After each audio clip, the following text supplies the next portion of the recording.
Thank you for joining our discussion, Craig. Great to be here. A lot of information and former GS3, Oak Grove and Palomar Mountain Observatory. Wow. Yeah, no, I was a seasonal firefighter back in 1985.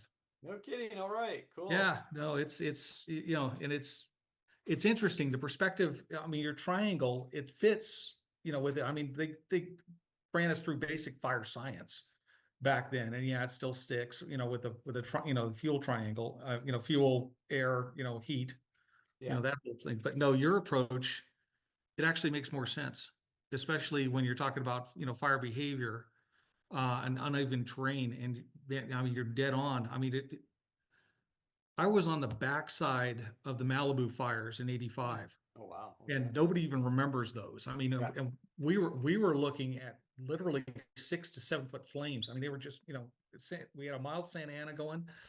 The guys on the front end were facing 20 foot. Oh, So yeah. I mean, it was just a, barbecue. Um, but no, it's you're spot on with the embers. I Yep. remember that. That was a huge issue with us. It didn't matter if you created a fire line, you had to have people running around just because you'd have, this kickback from the embers every now and then with the shifting winds. Just, Yeah. And that Dixie fire that I mentioned and showed the radar image of, that had a very long distance spot. My colleague who deployed with us on that fire, Neil LaRoe, he's written a paper on that incident as a proof of I think it's 17 miles of an ember geez. starting a new fire.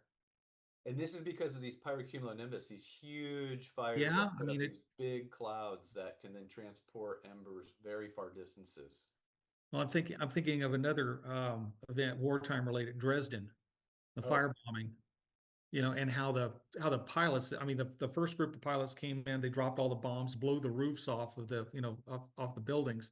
And then the incendiary crowd flew over and started dumping their stuff. And by the third wave, when it came through, they had debris coming up past them, and they're right. flying at what, 15,000 feet.